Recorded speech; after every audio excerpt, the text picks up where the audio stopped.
The hunt for the 2022 NASCAR Pinty Series Championship has come to the West. Edmonton International Raceway hosts 20 NASCAR late models tonight on TSN. Last week, the 74 of Kevin Lacroix outpaced the field and outdueled Andrew Ranger on the streets of Toronto. It was Lacroix's second win in Toronto, but more importantly, he now has control on the points lead. Now the NASCAR Pinty Series makes its return to Edmonton. This is a little rock'em sock'em speed blend that's going to play a big role in the 2022 championship battle. Welcome to the sixth race of the NASCAR Pinty Series. We're in Wetaskiwin, Alberta for the Bayer 300. Hello and welcome to Edmonton International Raceway, a little quarter-mile track nestled amongst the canola fields. I'm Dave Bradley. Along with me is Adam Ross, Todd Lewis's trackside. But Adam, this is the first stop of the western swing for the NASCAR Pinty Series, and it comes to a track owned by Ron and Loretta Thiering, who have done a load of work over the years at this place. These are hard-working folks, Dave, and this is a tough little quarter-mile racetrack. The driver who succeeds tonight is going to be someone who conserves their brakes, conserves their tires, and maybe even saves a little front bumper for late in the race. They may need it for sure. Coming out of Toronto, a bit of a shake-up in the point standings, though. Kevin Lacroix, your new leader, just by 3 points over Marc-Antoine Cameron. Then in third, you have Gary Clute. Tagliani, Lapsevich round out the Fast Five. But at this point in the season, it is still anybody's game. It's a wide-open championship chase, and as we look deeper through the top 5 and the top 10, we've got a few oval track specialists who will circle this West Coast swing, because the 2 oval tracks that they race on when they come out west always play a pivotal role in who wins the championship in a given season. When the tour does come out west, quite often you'll see a number of the local NASCAR stars come out to join the NASCAR Pinty Series, and that certainly is the case here today. And with more on that, let's send it down to Todd Lewis. Todd? Thanks, guys. Whenever we come west, it's always great to have some Western Canadian participants, including Chantal Kalika, who's coming up and going to make her 11th NASCAR Pinty Series start. Tough to jump into this situation. What'd you learn in practice that you'll employ in the race tonight? Oh, you know what? I feel like we were kind of all over the place in practice, but at the end of the day, we're just going to try to make it to the end, and we're going to do what we can, and we're going to be there, and I think it's going to be a lot of bumping, banging, and the fans are really going to love it. We're going to put on a good show, like we always do. It's the NASCAR Pinty Series, right? Yeah, you got it. Thanks, Chantal. You're welcome. All right, good luck. Chantal Kalika from Prince Albert, Saskatchewan will roll off tonight. And also participating from the West, Grand Prairie, Alberta's Jamie Krizik, who qualified in the 13th spot, but decided, you know what, we can make a few adjustments. We think we can make this car better. They'll go to the back of the field to start, but at the end of 300 laps tonight, they think they're going to be in pretty good shape. Continuing the march forward towards the front of the field, we had a lot of exciting qualifying. And on pole tonight, the 11th pole of his career, it is Alex Tagliani, who scored the pole position with a time of 12.876 seconds, a speed of 69.8 seconds in E3 spark plugs qualifying. Alex Tagliani will lead them to the green tonight in the Bayer 300 when we come back to Edmonton International Raceway.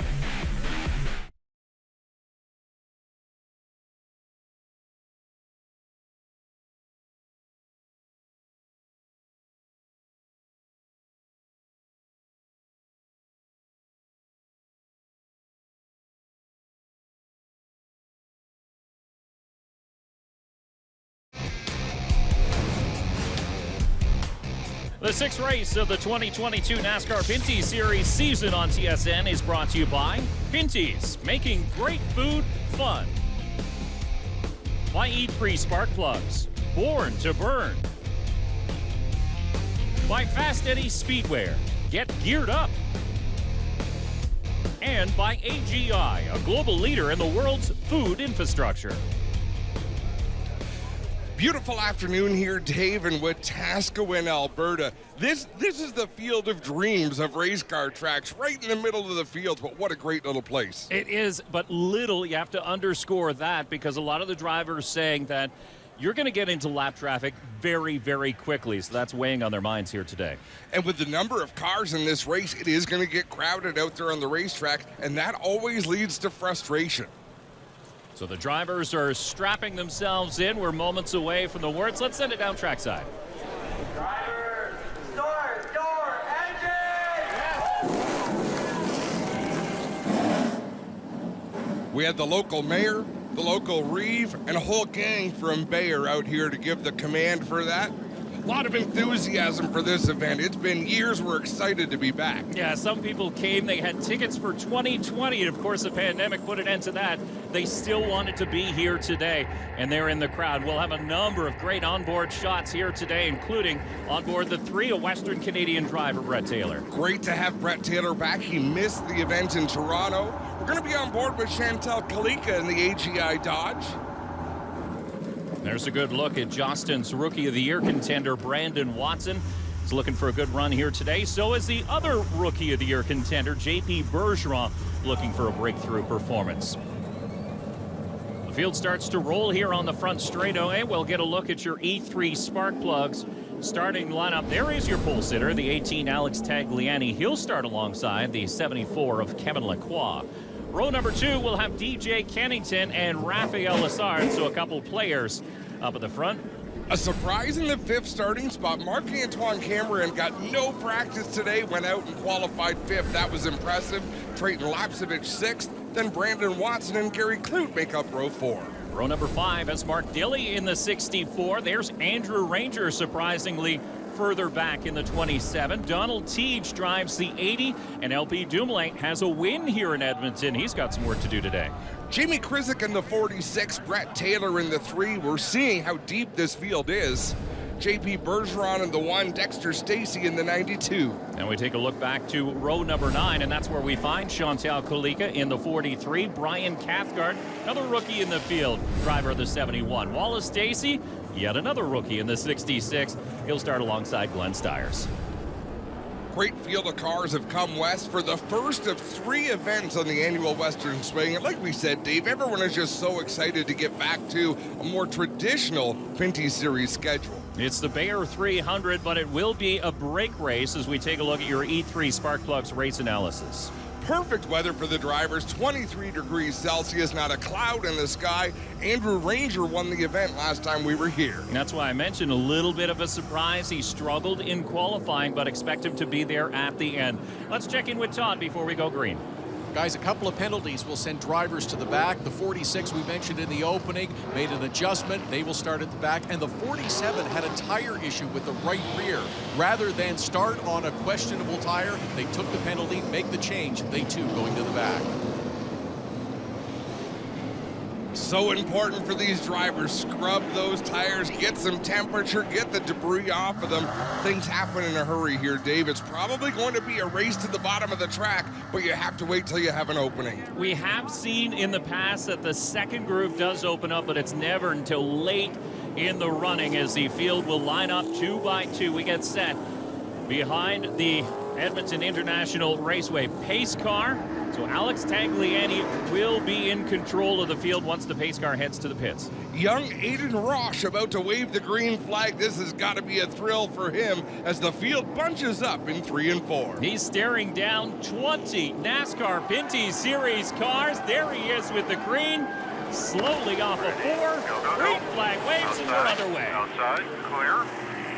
Coming back. At your bumper. Clear all around. Good job, bud. Good launch for Alex Tagliani, but Kevin Lacroix as well. Critical to get right to the bottom. You don't want to waste too much energy in these opening laps, having to fight for position. So the top 3, nose to tail, settled right in. Cameron at the 96, same thing, single file into 4th. Look at Lessard. That is the problem with starting up along the outside. When you get shoved up there, there's generally a freight train that comes through down low. He managed to find a hole and get down in that easy clean number 8. These racers are so good at what they do, but it really is a rhythm thing and a maneuver you have to do to get to the bottom. The spotter is heavily involved, but as you work your way back through the field, it's a chain of events that always is going to cost the car on the outside positions. Have a look inside at your bumper. Inside, still there, just at your bumper. Wow. That's Colin Livingston, the spotter for Alex Tagliani, up to his bumper, now by his door as Kevin Lacroix goes to top spot. A small hole behind DJ. Shorted over DJ. Get out there, bud. Given the vital information, but you'll notice the calm tone in his voice, and the best spotters are like that. Give the information, but don't give any reason for your driver to get excited. The idea is to keep them calm and keep them informed. And you have to think, too, it is still really early, just coming up on 8 laps complete of a scheduled 300. You don't want to build that excitement too early and risk tearing up equipment. Remember one of the first races when we were out here? It might have been the very first race. Let's ride on board for a second with JP Bergeron. Wow. Oh, he goes around hard on the brakes. I don't think he had help in the Prolon controls, number 1. Right over to the ignition switch. I can't believe we haven't gone yellow. He sits on the infield in turn number 4, and we stay green. So the 1 is now officially 1 lap down, and it doesn't take long to be put a lap down here on this quarter-mile oval. And you can see he gets out just ahead of the race leader, Kevin Lacroix, so he's almost 2 laps down. It's all good. No pressure out back. Clear by 1.5. Back to the 92. Working lap 10. Long ways to go here.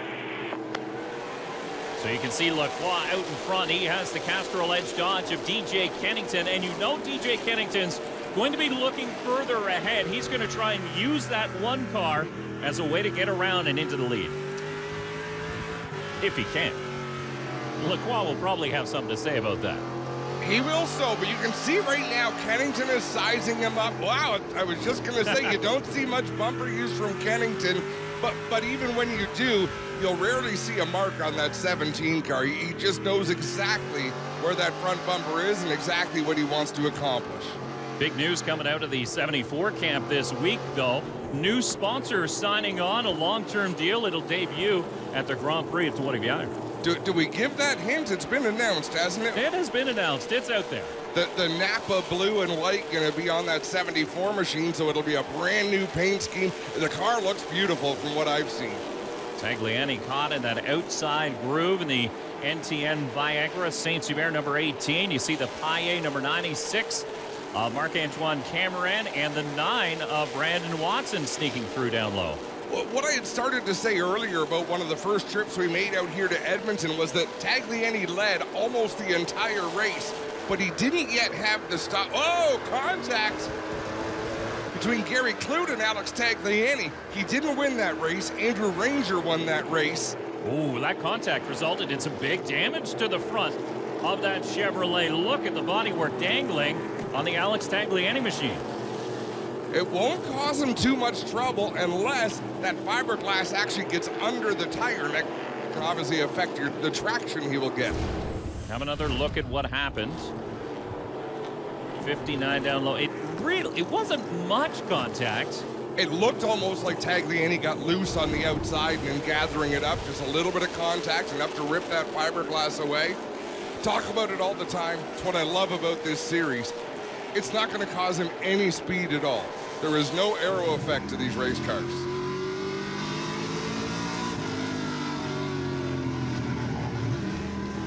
We ride on board Trayton Lapsevich, a young man who's really made a name for himself coming from Ontario. We're about to see another young man from Ontario who I think is going to turn some heads. Yeah, Kyle Steckley will debut at Saskatoon at Sutherland Automotive Speedway for the very next race. That's pretty exciting news coming out of the 22 racing camp. Kyle Steckley has been running late models in the APC series and at Delaware Speedways, racked up several wins, but it's going to be really interesting to see him behind the wheel of a NASCAR Pinty Series car. Brandon Watson with a move to the inside. Hold it there. Outside. Clear, followed by the 17 at your bumper. Well, information getting to these drivers, there's a lot to navigate. Check it out. Come on. Slow down here. Come on. Outside with the 9 now. Outside. You can see Glenn Stiers on the inside. It looks like Bergeron is a little bit quicker, but with the leaders going by on the outside, you can't risk making a 3 wide. He is showing so much patience, but it has to be frustrating. This team brought 2 race cars out west.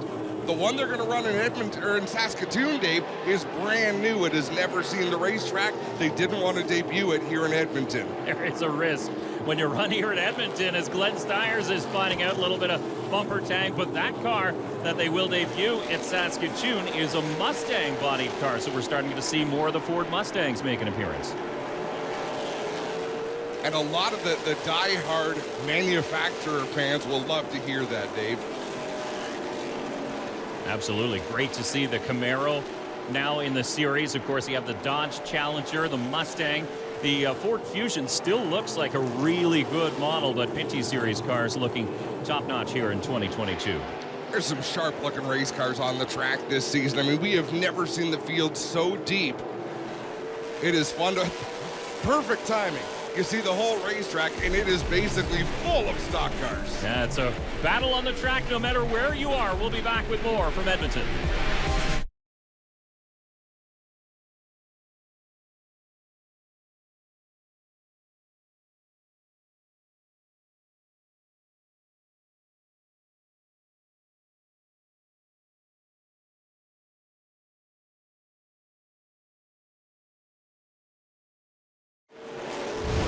Welcome back to the NASCAR Pinty Series here on TSN into the Bayer 300 at Edmonton International Raceway in Wetaskiwin, Alberta. And we continue under green, and look at this battle. Rafael Lessard outside. 47 looking inside at your wheel. 47 there at your wheel. 3 wide, you're in the middle. 3 wide in the middle. Still middle. Stay there. Stay there. Stay with the 1 car. That's it. 2 wide. Clear on the outside. Mark Patrick Waugh, the spotter for Donald Teach, I think the best piece of advice, he told Donald exactly what was going on. Had Donald not heard that, you go up or down, you're wrecking. But the advice to stay with the 1. That 1 is dedicating what lane you can run in, right? If they're 2 wide, you're in a lane.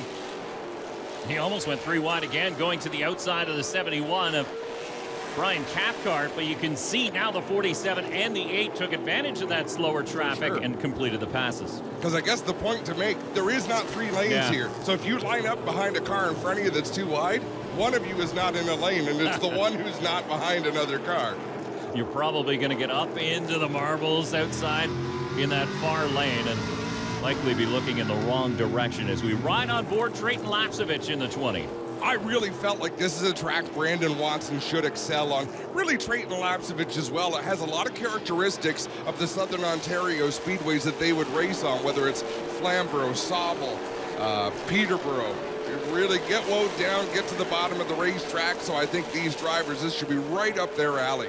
There is your race leader, though, on the ESR wheels, number 74, Kevin Lacroix, working around the outside of the Ohsweken Speedway, 0 of Glenn Stiers. And this is really a trial by fire track for some of these rookies who have never seen a place like this before. Limited amount of practice and just go. Here's the deep end. Yeah, when we go to an onboard, listen to the back straightaway. They're just not able to get all the way onto the throttle, so it's very much, you have to be ginger on the throttle, a little bit harder on the brakes, but that gas pedal is not your friend here. Well, we call it an oval, but realistically, it's almost a circle for these drivers because you never really straighten up that wheel. Well, let's have a look here at Brandon Watson. Okay, Trayton Lapsevich is going to show us around. He had the wheel straight at the start-finish line. Saw the wheel, still sawing the wheel. He's not going to have the wheel straight again until he gets to the start-finish line, and even then, it's for about 1 second. Yeah, and especially when you're trying to weave your way through lap traffic while holding another car behind, while chasing DJ Kennington, who's currently in the 3rd spot in the 17. And when we say saw, it means you're sawing on the wheel. You're moving your arms back and forth. Any kind of noise like that in the race car generally will slow you down. You want to have the least amount of steering wheel input as you can. That's a fast lap. Sometimes it can't be helped. Outside.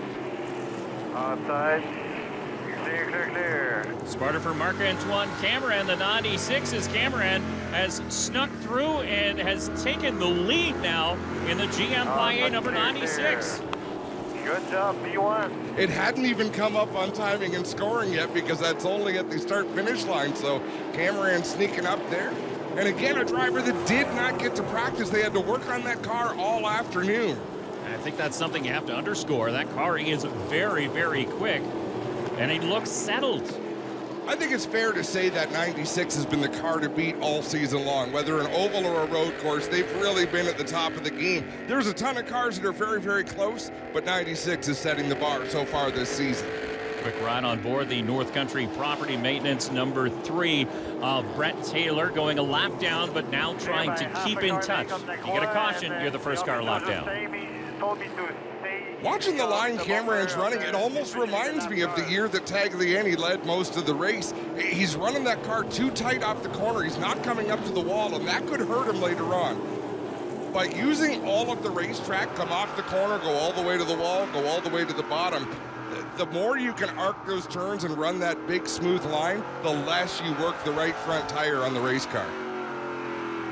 One of the part-time racers here in the Pinty Series, Chantal Kalika in the AGI Dodge, letting the leaders go through, and again, tucking in. She's going to school, trying to learn as much as she can with every single lap.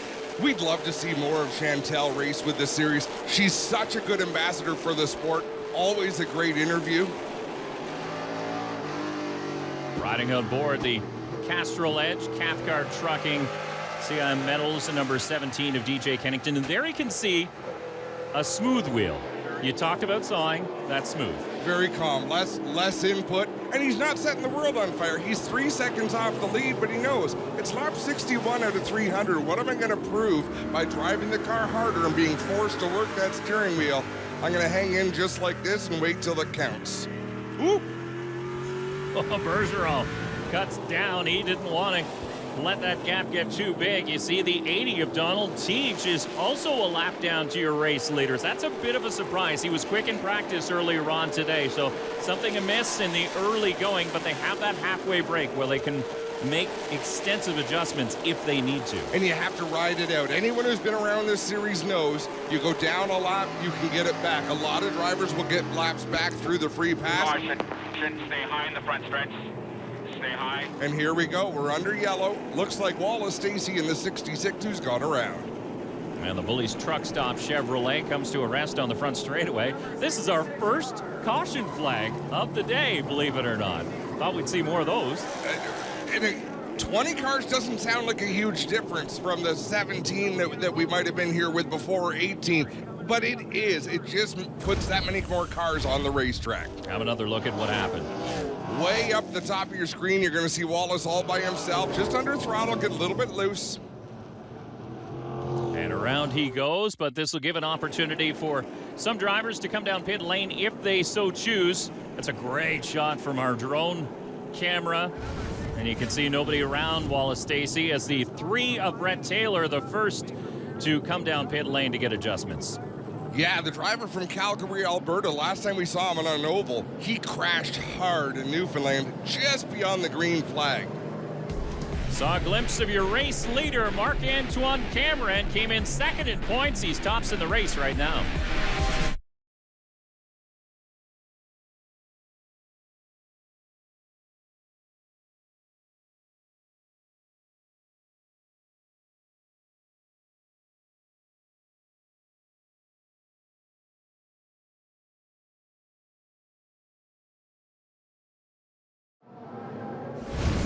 The track here at Edmonton International Raceway has been a member of the NASCAR Weekly Touring Series since 2005. Today plays host to the NASCAR Pinty Series, and what a race we have so far here in the Bayer 300. It'll be Marc-Antoine Cameron who will lead them back to green as they reach the front straightaway. Mike Charest waves the green flag over the field. They're off into turn number 1. Cameron with that preferred inside groove. DJ Kennington trying to get up behind the race leader to not leave Lacroix a hole to get down. It's interesting to see Lacroix. He's one of the more aggressive drivers in the Pinty Series in the Lacroix tuning number 74. See if he can make the outside lane work. He's really become a tactician of sorts, which was never his style. His style was always to muscle that race car, amazing skill behind the wheel, and get out front.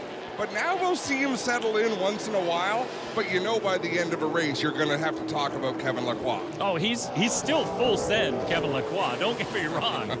He's got it in him. Outside, still out there. Just out there, still out there. DJ Kennington working in that battle for second spot. You see Brandon Watson tucked in behind.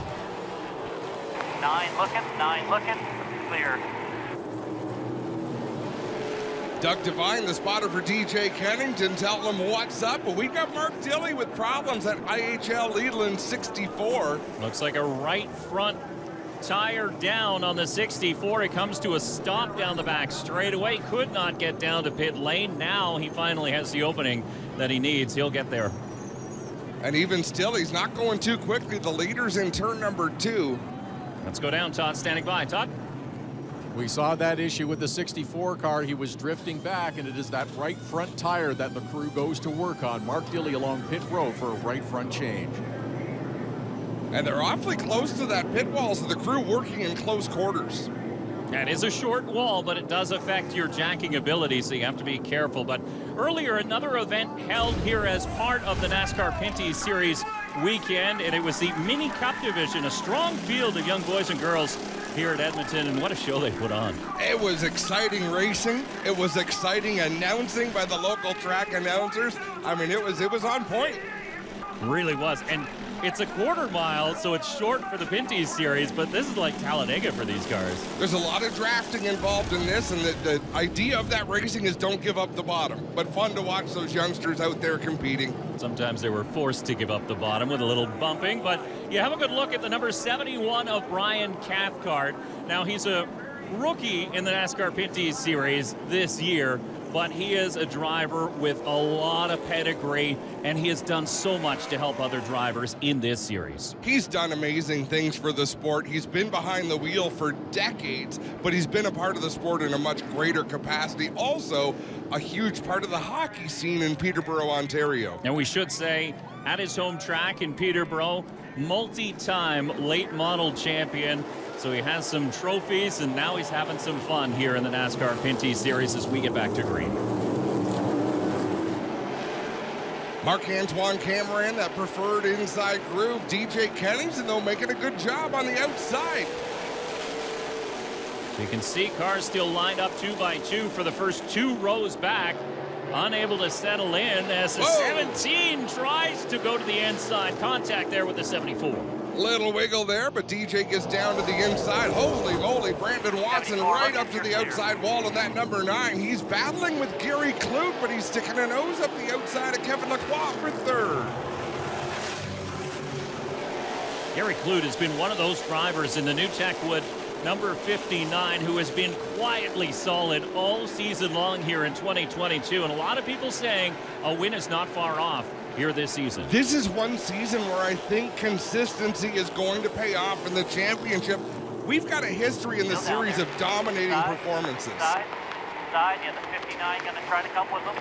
Whether it was Andrew Ranger or DJ Kennington or Scott Stackley, this season, it just feels different to me, Dave. Saw the hole opened up by the 74 of Kevin Lacroix underneath DJ Kennington. Now Kennington caught in that outside groove. He might just back up. There's a hole behind the 59, and he'll want to get down. That's exactly what he does. Raphael Lessard in the number 8, working alongside Brandon Watson in the 9. Lessard hasn't found the speed in that 8 machine he's been looking for yet this season, but perhaps today is the day for that race team. There's a first glimpse of the number 47, the WeatherTech Dodge, as we ride on board with LP Dumoulin. Interesting to note, he has the best average finish of any driver in this field. He's finished an average of 2.5 in his 6 races so far here at Edmonton International Raceway. That's an impressive statistic. Believe it or not, he's only led 18 laps too, so he does have a win, but he's always sort of been hunting at the front of the field. Look at him use the flat part of the racetrack. Down on the sidewalk portion, it's concrete, but it seems to be helping that car turn.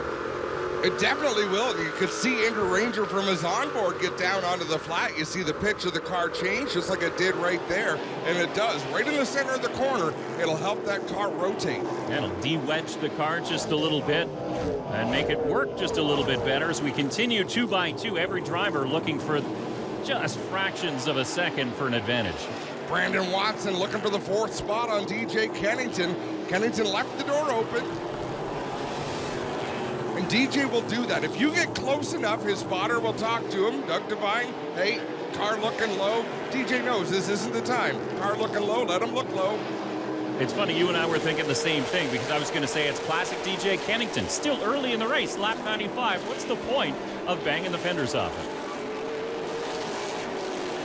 Great side-by-side battle. LP Dumoulin is just doing his thing, but he's really having an effect on the race behind him between Andrew Ranger and Trayton Lapsevich as Lapsevich slides down right in front of Alex Tagliani. You make a hole coming off behind the 27 if you want it. You got a hole low now. Make it. Keen on the bumper. You're clear. Clear. Clear my half. Ken Kutu telling Trayton Lapsevich, I mean, you've got the savvy veteran spotter in Ken with the young racer Trayton Lapsevich. I love that combination. And look at Lassard now. It looks like the 17 has fallen off just a little bit. So DJ Kennington might not be all that happy with the handling of this car. So he'll be hanging on for that halfway break as now Raphael Lassard has found some speed in that easy, clean, fast Eddie speedwear number 8 as they make contact. A little bit of rubbing there off the corner. And Raphael Lassard able to gather the car up, but it allows LP Dumoulin to look to the outside in that 47 machine. Even if LP didn't want to make that move, he had to go somewhere. Yeah, exactly. There was no room at the end for sure. And the 17 of Kennington is reporting that car is very, very tight. So our spotters from NASCAR on TSN picking that up on the scanners. Ooh. When you rub fender to fender, you can just drive along and it gets the cars a little wiggly. Once you touch tires, rubber on rubber, it's a much more dynamic reaction. And you have to be careful not to affect the toe of the cars, the front end for Raphael Lassard, as we have a car stopped in turn number 4. It is the 3 of Brett Taylor. And I think he's looking to get straight down to pit road. He's got a right front tire down on that 3 machine. Yeah, you can see the tire is flat. I don't think Taylor hit anything. Have another listen. Nope. He can hear it, so he knows. Immediately knocks that car out of gear. You can see him looking to the left.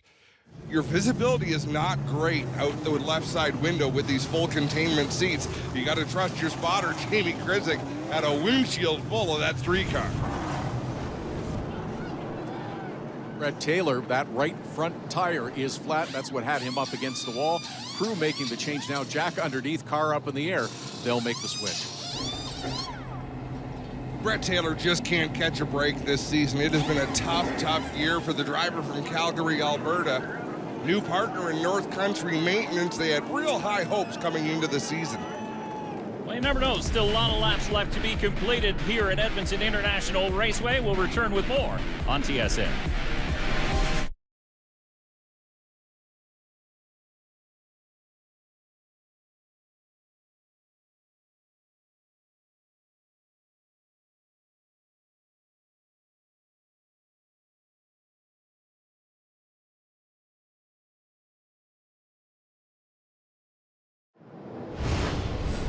We continue under caution here in the Bayer 300 at Edmonton International Raceway for a problem involving the 3 car of Brett Taylor. He has things sorted, tagged on to the tail of the field, and we're set to go back to green as the leaders head back onto the front straightaway. Marc-Antoine Cameron continues to lead the way, but Kevin Lacroix really did a good job up on the high side. Look at Gary Klute there now in the 59. He has a nose poked in on the inside of the 74 of Gary Klute. They might have rubbed in turn 4 as well. He slid up the track quite a bit there in turn 4, but they both sort of ran it up towards the wall. They had just enough room as we are under yellow once again. Cautions breed cautions, and this time it's for the 27 of Andrew Ranger. He goes around in turn number 1. And this could be another tire problem as well. Yeah, I'm sure it's a tire problem. Went down, Ranger spun that car out, and now we'll have to ride around. Let's have a look at the replay. Right at the very back, he's up at the top of the screen. He knew he had a problem right from the start. And there you can see, as soon as he started to turn in, the back end went around. So likely a tire down, and a right front tire going on. So a new emergency tire going on to the GM Paille number 27. And he'll get back to the racetrack, but are they going to stop him? He may have lost a lap right there as we look at Dexter Stacy in the pits for a chassis adjustment. Not too far away from the halfway break, but drivers taking advantage of this caution period to make some minor adjustments, some tweaks as we get set to go back to green. So a quickie caution with Marc-Antoine Cameron and Kevin Lacroix once again leading it back to green. The crowd out here is absolutely loving this race. I mean, they have been boisterous, they've been loud, they're having a lot of fun. And speaking of the crowd, we have to give a tip of the hat to Laps for MD with 2 VIP families in attendance here today. If you're unclear as to what Laps for MD is, $1 for every lap led from participating drivers goes to muscular dystrophy. Brad Miller is the architect behind that. He's here today hoping to get out to more NASCAR Pinty Series events in 2022. It's a fantastic cause as we look at DJ Kennington struggle on the outside. Up in that high groove, Tagliani's gone by. Man, oh man, the cars are fanning out everywhere. Inside. There you go. All good. Clear, clear, clear. That was a little piece of robbery from Brandon Watson. You saw the 59 and 74 slide up the racetrack, and Watson said, thank you very much. That door swung wide open. Let's ride with Kevin Lacroix for a minute.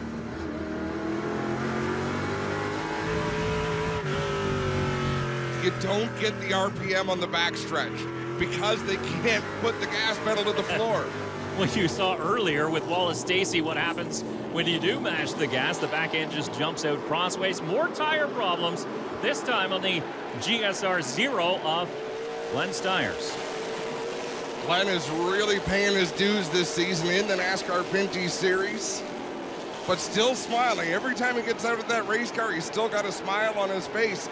Don't know if DJ Kennington has a big smile on his face right now, and you can't see through the tinted visor. Couple cars ahead, though. The 46, Jamie Krizik, having a great run, sitting now inside the top 10 in that 46 for a part-time driver starting in the back of the pack. He's got to be happy with this run so far. I mean, he's got the skill. We've seen that before when he's competed with us, so great job there. Let's see if Brandon Watson has anything for the race leader, Marc-Antoine Cameron. Again, Watson is a short track specialist. Following along behind the GM Paillet number 96 of Marc-Antoine Cameron, and problems again on the 3 of Brett Taylor down the back straightaway. He's off the pace, and it's again a right front corner problem. You saw the front end hanging. That was a close call off of turn number 4. Glenn Stiers and Wallace Stacy narrowly missing that 3 machine. So Cameron still leads Watson as we continue under green with Kloot and Lacroix. The top 4 cars have paired off 2 by 2. A couple of dancing partners here. These are important laps for these racers because we're coming up on the halfway break, but it's going to let the teams know what their cars will do after a long green flag run. Let's send it down pit side. Todd is there. Todd? Green flag stop for Brett Taylor. Another right front tire has gone down. Through having a look now to see what the problem is as to why those tires keep going flat. What they could be looking at too, Dave, is the sway bar link. When you cut a right front down, the car lays down, and the first thing it's going to drag on is the bolt that holds that sway bar in. If that comes off, you're in trouble. Yeah, for sure. As we take a look at where the Western drivers are running, we saw Jamie Krizik inside the top 10. And there's Chantal Kulika having a solid run, currently sitting in 18th position after starting 17th.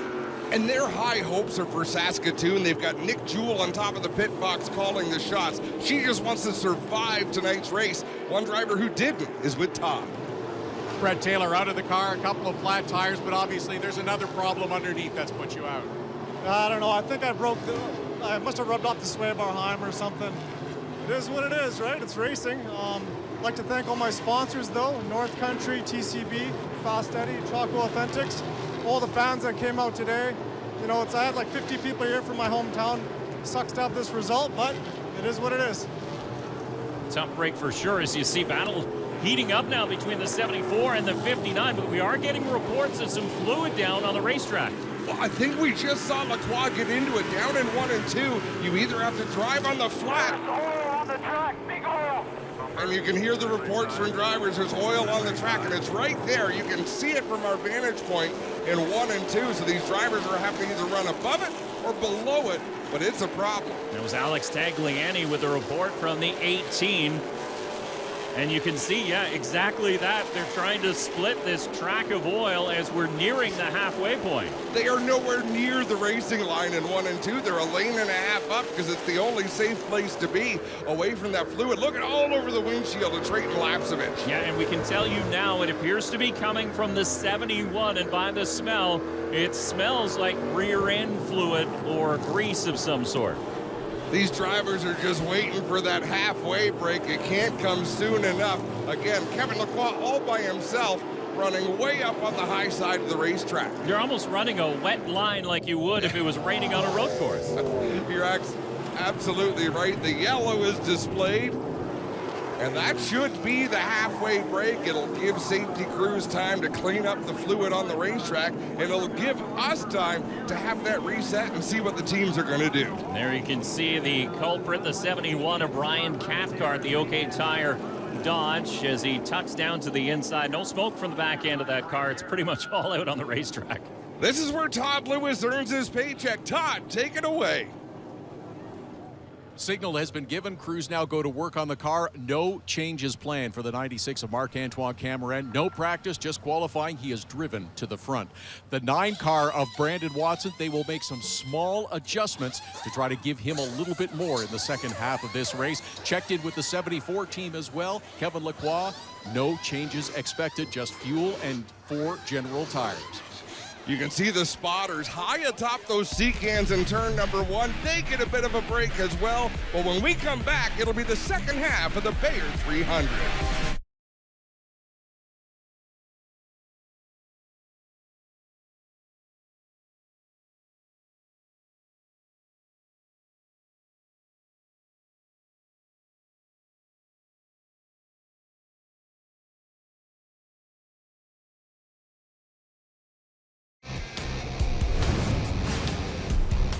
The Bayer 300 on TSN is brought to you by WeatherCheck. Laser measured for a perfect fit. Nothing protects your car, truck, or SUV like WeatherCheck. By eBay Motors. The right parts and the right vehicles at the right prices. Let's ride. And by Quick, the world's #1 fire starter. So that first half gives these teams and drivers a chance to see what they've got out there. Now it's time to put it in play. Before we do go back to green, let's check in one more time with our Todd Lewis. Todd? Just before we go green, the 8 dives to pit road. They believe it is a fuel pump problem for Raphael Lessard. He remains along pit road as the field approaches the green flag.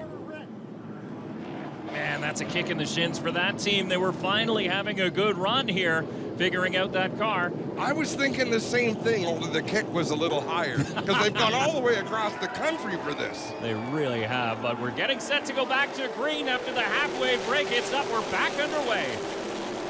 Now remember, new tires on these race cars, that'll make them a little bit slippery, and the oil dry on the racetrack, and wow, both of them are front-running cars. Marc-Antoine Cameron gets loose. Thank goodness Brandon Watson was there to catch him. I think that speedy dry made things very slippery in turn number 4. You can still see the dust being kicked up.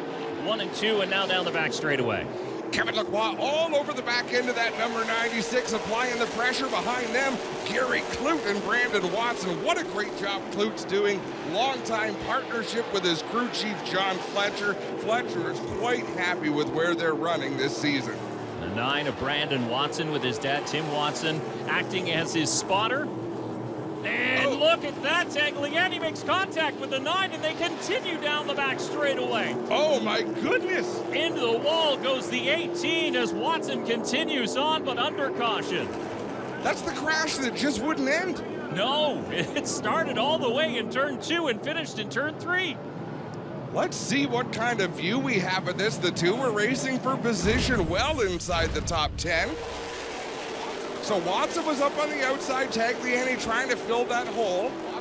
Watson coming down, Tag wanted the spot, but this is what's strange to me. It's right on board Drayton Lapsevich. And you can see Tag jumps up over that left front tire and then just... there's a lot of things bent in the front. Leave the hood on if you can. Just pull that fender nose off, man. The hood on. All that work to secure that bodywork on the 18 for naught. The front end getting ripped off now after contact out on track. The 18 will try to return to the battle once they secure all those hoses and remove the bodywork. And that was Scott Stackley saying try to leave the hood on if you can, but I don't know if they can. We saw the whole crew pulling the hood pins out. Brandon Watson with damage as well. Let's have another look. Watson looking for that hole behind the 59, and the 18 was already there. So they're racing for the same real estate, but then it just never ended. That was what was strange. I mean, you're going to see drivers make contact, but I don't understand why that crash went all the way down the backstretch. And this is going to hurt Tag because, remember, he came into this race 4th in points, and now he's going laps down, sitting on pit lane. There's a lot of work for that crew to do. Brandon Watson, it looks like they were able to make repairs and keep that car on the racetrack. We're back under green, and Kevin Lacroix with a big run on the high side.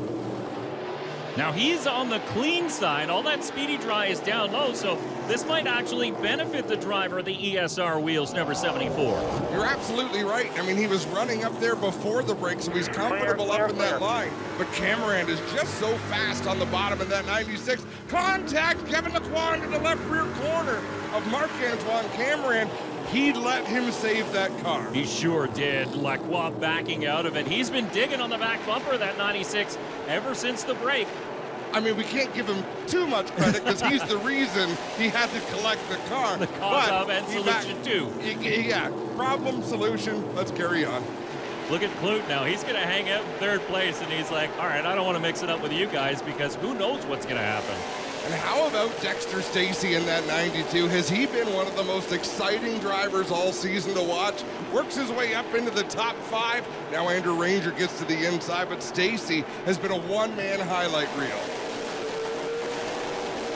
And you have to look in 4th spot, too. The car they're chasing is the 80 of Donald Teach. Remember, he was a lap down early in this race. We talked about, you know, cautions can give you a new breath of life in a long race like this one. That's exactly what's happened to the 80. They certainly can, and Donald Teach, as we ride on board with DJ Kennington, who dropped back in the first half of this race, Donald Teach knows, he says, I need a good finish. He is an aggressive racer, speaking of which, here goes Kevin Lacroix to the inside, but Teach says, I need solid finishes out here. I need to keep the car in one piece. So with Kevin Lacroix heading across the stripe, he will be credited as your race leader. 11 lead changes here today. That is the most ever at Edmonton International Raceway and the most since 2018 in the NASCAR Pinty Series at Ducasa. It's been amazing to watch. I mean, so much action. A car will be fast battling for the lead. Then we'll watch them drop back all the way out of the top 10. Tip of the hat to our stats guy extraordinaire, Bryce, for coming up with that little nugget. That fixed it? Can't hear you, buddy. No, that's not fixing it. Not fixing it. Leaders back 5. Leaders back 5. That's the 20 of Trayton Lapsevich, who's off the pace. Ken Coutu talking to his driver, and you heard Lapsevich saying there's no fixing it. He's down pit lane. Almost. He's heading that way. Ken was just saying the leaders are only behind by 5. I'm surprised they weren't able to clean the windshield a little better during that break. As Lapsevich, that car sounds horrible. Yeah, it's chugging along on maybe 2 cylinders. I'm coming down. It's now, yeah, you can hear the RGC Sports quick number 20 of Lapsevich heading for pit lane, staying under green though. So another of the championship contenders taking a knock here today. Man, oh man, Trayton Lapsevich showed signs of speed earlier on, but on pit road, losing laps. Donald Teague up into the 3rd spot in that number 80 machine, nestled between 2 GM Paillet-sponsored cars. Got a blue-collar job as the driver of the 80, Donald Teach, but Todd is in the pits where the 20 has come to a stop. Todd? Yeah, guys, that 20 car came slowly along pit road. It was not sounding good on track. They're going to check the battery and see if that might be the issue, but the crew is not really moving very quickly right now. That's a painful change, the battery. Yeah. It's tough to get. It's back there behind the driver in the left rear corner of the race car, and obviously Trayton Lapsevich is losing laps as he sits there in the pit, so a solid day going to waste for the driver from Grimsby, Ontario. Chantal Kalika getting up out of the way of the leaders as they buzz by once again, and the battle at the front has picked up one more time as Kevin Lacroix had taken it, and now the 96 of Marc-Antoine Cameron wants it back.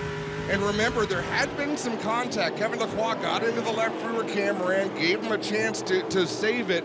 Does Cameron remember the time when he gave him a chance to save it, or does he remember the time that he got hit? Do racers remember at all when there's good things that happen?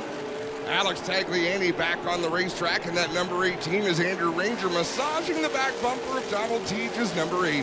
This is where we expected to see the number 27 of Andrew Ranger here. He's driver with 2 wins at Edmonton International Raceway. We expected him to contend again here today.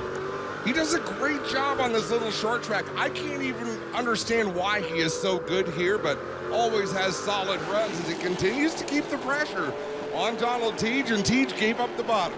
You know what I do love about Andrew Ranger on these short, tight ovals is that he's never afraid to use the outside groove. Often Captain Highliner getting out there saying, I'll try it. Yeah, I'm going to make up time. He'll find a way. That's what he does. A little further ahead. Andrew Ranger's back, baby, go get him. That's Joe Chisholm Jr. after he cleared the 80 of Donald Teage, saying, go get him. These 2 leaders are just ahead. And the more Cameron battles with Kevin Lacroix, and that's a bit of a story right there. You look at the right front of Cameron, that shows sign of already making contact. We've only been in the second half of this race about 40 laps. So now Lacroix will leave that door open. He'll let the 96 float through. So Cameron back to the lead here in the Bayer 300. Another lead change, which is unbelievable. Great battles here at Edmonton International Raceway.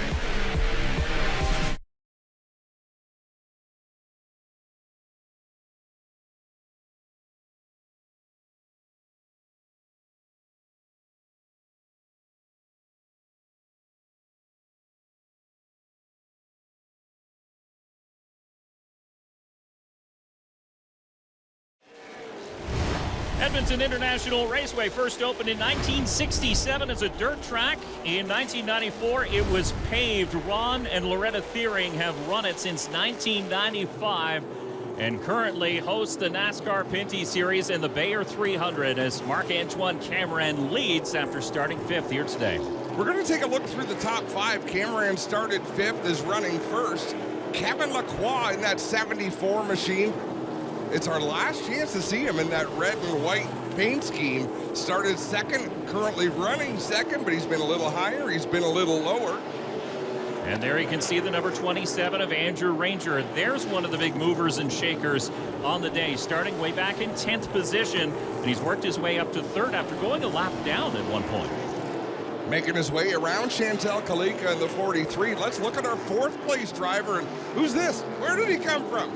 The Castrol Edge Dodge. DJ Kennington from St. Thomas, Ontario.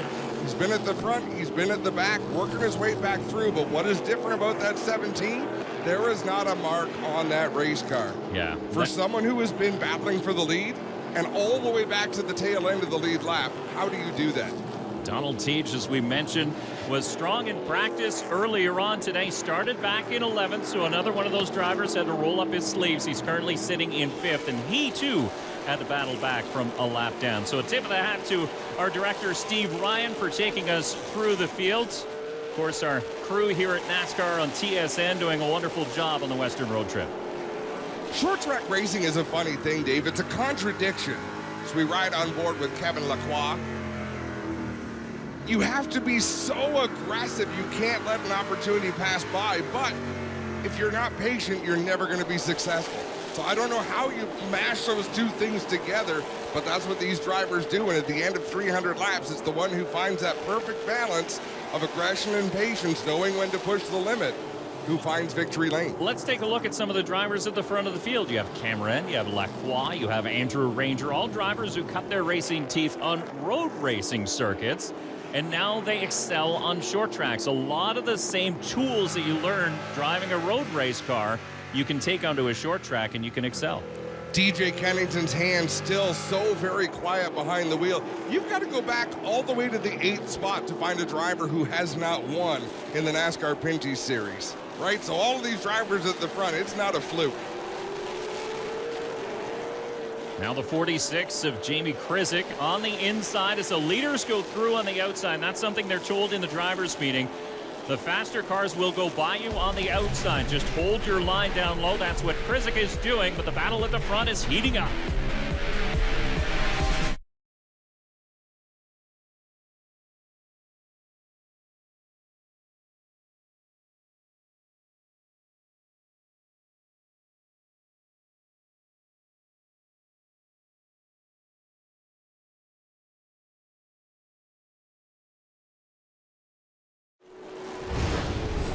Welcome back to the Bayer 300 on TSN. Up at the booth, I'm Dave Bradley along with Adam Ross. Todd Lewis is pitside for us here today.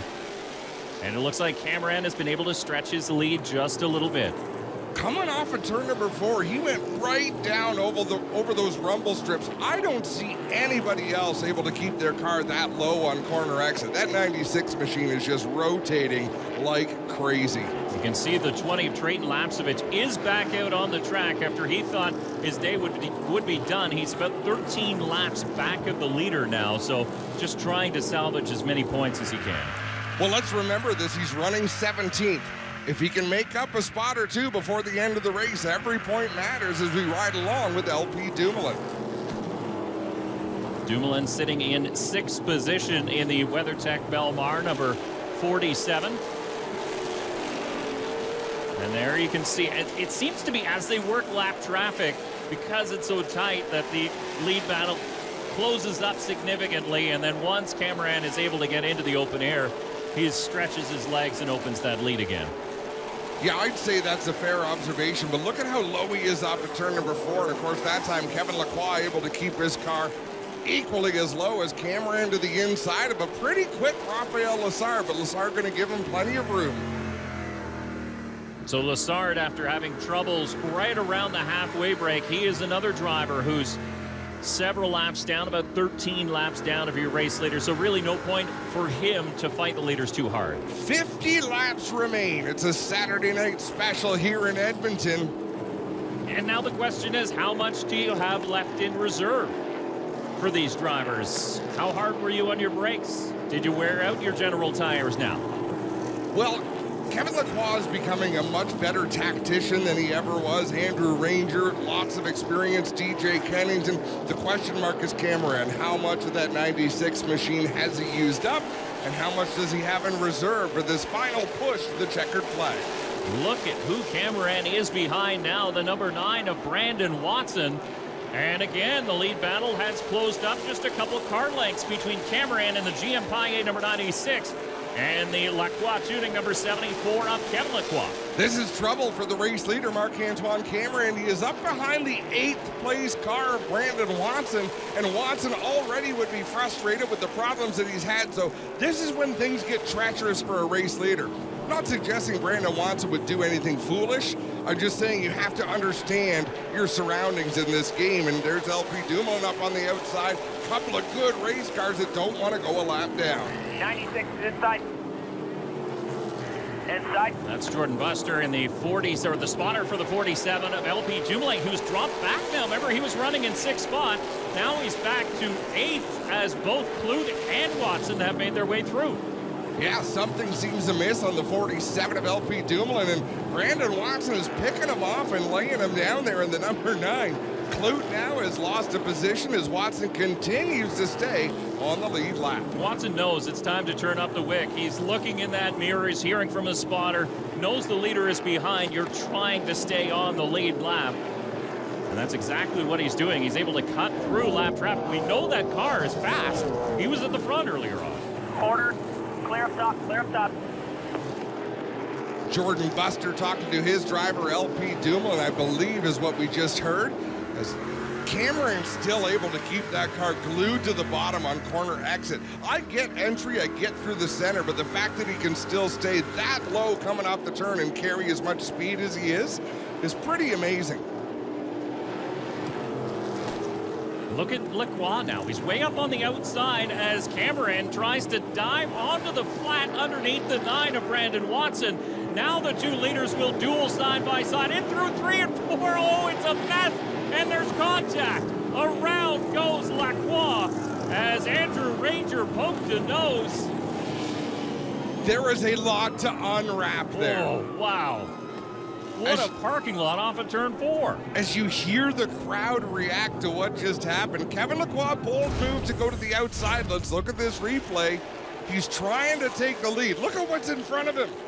So they were already 3 wide. Now you're almost 4 wide. Lacroix dives to the inside, and contact is made. There is such thing as a racing deal, and I would say that's a racing deal. But let's ride on board with Andrew Ranger. he was committed. He was there. There's no way he could have avoided. And Ranger did the polite thing. He backed out, like he hit the brakes instead of finishing, pushing Lacroix all the way around. And probably saved Lacroix from hitting the inside wall, too. I'll bet you he did.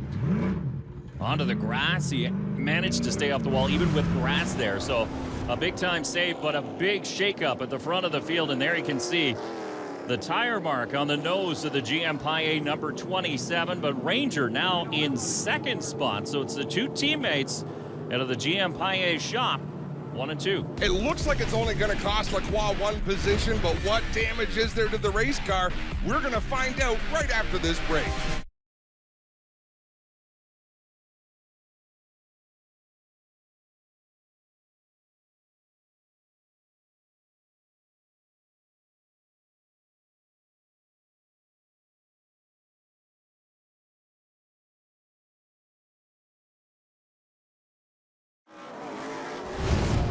What a treat we've been given here at Edmonton International Raceway in the Bayer 300.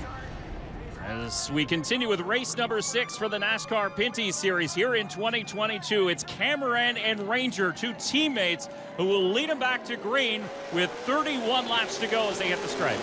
Ranger got a big launch on the outside. He'll nose ahead of his teammate Marc-Antoine Cameron into turn number 1, but Cameron getting such a good drive off the corners. High cap bottom. There you go, clear, clear, clear, clear. Hell yeah, let's go.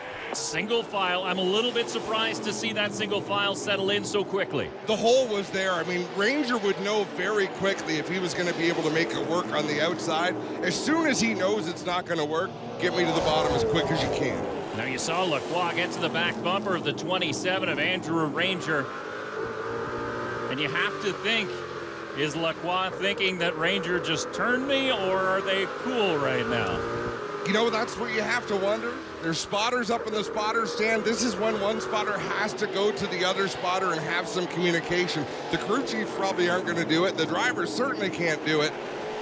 But we'll find out pretty soon if there's any animosity. And we didn't see any waving out of the windows with especially one finger in particular, so it seems like they might be okay. But Ranger is all he can handle as the back end of the number 27 has been hanging out there just a little bit. And again, he's one to use that inside curbing, the flat part of the racetrack, and it seems to be working to his advantage. Kevin Lacroix is doing the opposite of that. He's taking a little bit of a late entry. Watch, he won't get down to the curbing until at least halfway through the corner. Ranger starts the corner on the curbing. And that's just these drivers knowing exactly when they want to hit it to get the car to turn, as Ranger giving some loving to Marc-Antoine Cameron. Yeah, totally. Just revving up the back bumper a little bit. 24 laps to go here. Set him up. Open up that entry. Clear by 1. Open up that entry. Just make that hole if you need to. Whoa, speaking of opening up an entry, Donald T just gets to the inside of DJ Kennington. Brandon Watson was almost a lap down. Now he's going to race his way into the top 5. Brandon Watson almost had a car on top of him at one point in the GMS Chevrolet, and what a comeback he has been having here today. He looks so calm. I mean, you can't see his facial expression, but judging by his hands. Right on you there. Looking inside, inside, he's there, inside. Inside, he's by himself. Clear to the bottom, clear to the bottom. Clear, clear, Kevin clear. Lacroix getting what he needed. He saw the 96 driving away. The 27 didn't have anything for him. There's time for him to make his move. 20 laps to go. Yeah, it just seemed to be the back end hung out a little bit, open up that door for the 74 to go through. So now does Kevin Lacroix have what he needs to catch the 96? He was quicker before being turned to bring out the last caution. 3/4 of a second, 0.752 the gap between first and second. That is a pretty big gap to make up. It doesn't sound like much, but you're talking cars that are so evenly matched. Watson now up to 4th as Kennington and the 80 of Donald Teague battle side by side. There's Lapsovich in there too. Remember, he's several laps down in 16th position.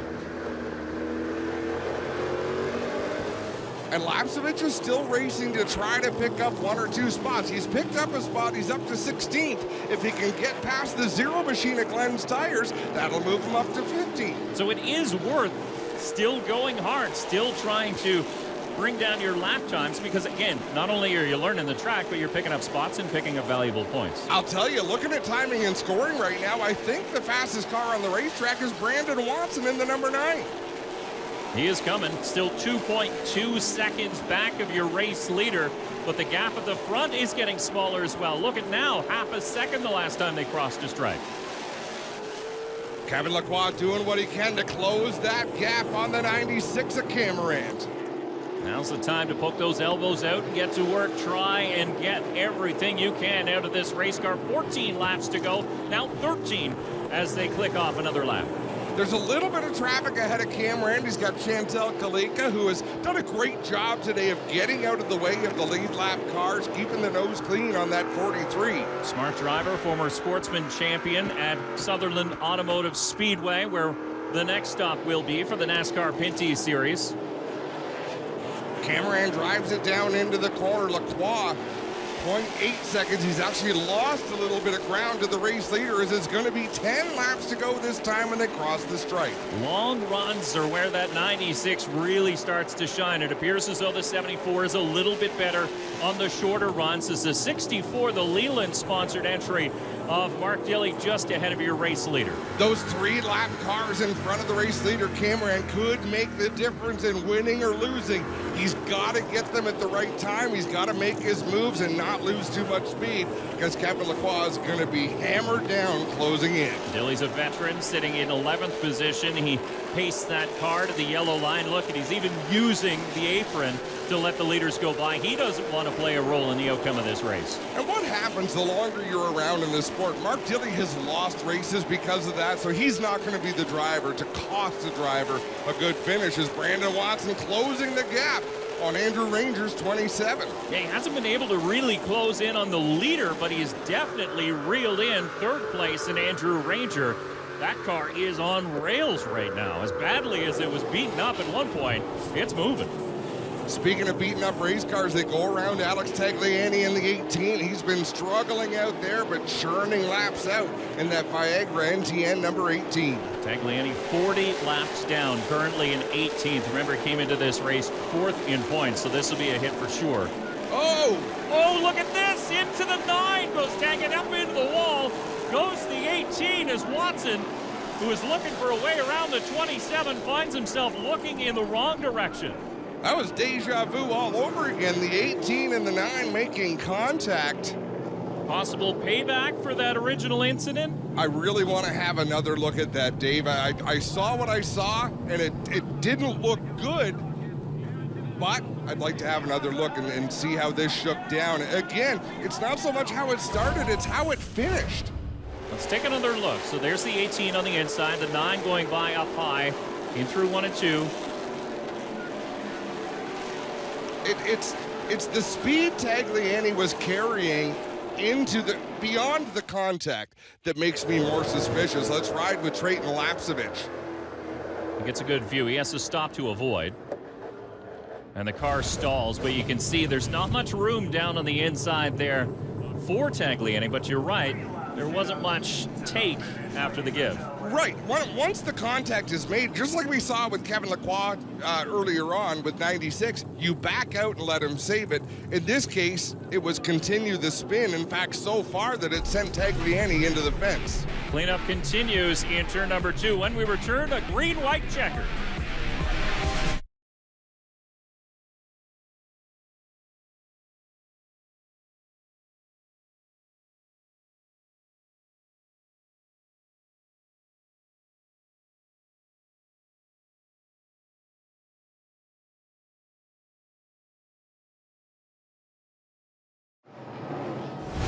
We've had some pretty exciting finishes so far in 2022 in the NASCAR Pinty Series. Get ready for another one, because we're about to set the stage for a green-white checker to decide this race. This race has had more lead changes than any other race in the history of this racetrack with this series. Is there one more in store? Cameron and Lacroix will power their way in through 1 and 2. Ranger's right there, so is Donald Teach. Ranger right on the bumper of Marc-Antoine Cameron. Didn't make contact there in 1 and 2. Look at the run, Kevin Lacroix, white flag in the air. Lacroix does have a nose up on the outside. Can he stick it through 1 and 2? No, he can't. Look at the 96 power on the inside. His only choice is to try to make that outside work, but it's going to be Marc-Antoine Cameron over Kevin Lacroix and Andrew Ranger. What a race here in Edmonton. Donald Teach and LP Dumoulin will round out the top 5, but congratulations all around in the 96 pit. No practice this afternoon for Marc-Antoine Cameron in that 96. Robin McCluskey putting a car under them that he could win with. NASCAR overtime as we take a look at the top 20 results. And you look, DJ Kennington, a 7th place finish. Dexter Stacey, a top 10, so is Jamie Krizik. Impressive for Jamie Krizik in that 46. They've got to be happy. JP Bergeron fought back after a brutal start to finish 11th. Wallace Stacey 13th. Glenn Steyer 16th, and Trayton Lapsevich after that problem winds up 17th. You can see the 18 of Alex Tagliani coming home in 18th position with a battered and bruised race car, but the driver who shone like a diamond here today and led the most laps is now in victory lane. Todd?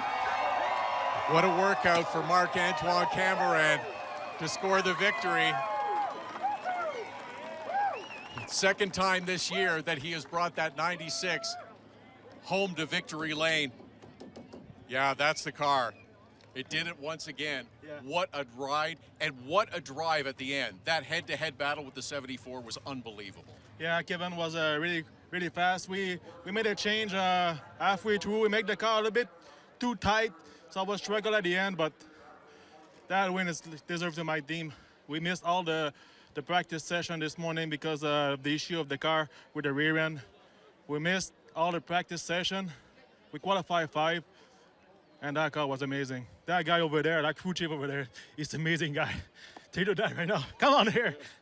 He's the best. He's bringing in Robin McCluskey, and this is going to be a team celebration and a team shower right now.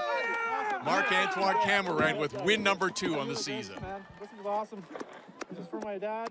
And Robin McCluskey, he's been around this sport for quite a while, and he deserves that credit he's given. There's always someone great behind a successful race car driver. Some of these teams name their race cars. That one can be named Rocket Ship because it has been every step of the way so far in 2022. Cameron 2 wins, both coming on ovals. Kevin Lacroix with a runner-up finish. You were giving it everything you had, and that's one of the best head-to-head battles we've seen in a long time. It was very nice. It was we bumped each other a few times, but it was clean, and it was just those fun races, short tracks. So you know, we're battling in the championship show, so I should not be happy about it. But it was a nice race, so I'm happy, and the 96 car was quick, so it's we're happy with second. Congratulations. Thank you. Arvel Lawson from Bayer, regional sales and account manager, presenting the hardware and a bottle of champagne to Marc-Antoine Cameron. Just wanted to get that away so she could get away, but it changed again atop the point standings. Marc-Antoine Cameron back out in front, but just by 2. Yeah, and he and Kevin Lacroix with a big gap, 15 points back to Gary Clute in 3rd. Another driver who came up just a little bit short today, standing by with Todd. Andrew Ranger, you had to battle through some issues today, but still to come home with a podium finish, a strong result. Yeah, exactly. We started 10, and we were pretty fast in the first half of the race, and we have a flat tire, came in the pit, started on the back, fight a little bit with the guys, and finally finish with the 3rd position. So very good for us, for the Payet Chevrolet team. They did a great job, and it's another podium for us. Ron and Loretta Thiering, they're in victory lane. This is as relaxed as I have seen Ron Thiering in all the years we've been coming here. The Bayer 300 has been brought to you by Delta Bingo and Gaming, by AGI, a global leader in the world's food infrastructure, and by General Tire, the official tire of the NASCAR Pinty Series. Our Western swing, 1 race down, 2 races to go in Saskatoon, Dave, but they're going to have a tough time beating this one. Man, the races have been so tight so far this year. Can't wait for the next one. It'll be the Leland Twin 125s, and we'll see you there. This copyrighted telecast may not be reproduced, retransmitted, or used in any form without the authorized written consent of NASCAR Broadcasting. NASCAR would like to thank all of our fans for your support, and we hope you enjoyed today's broadcast.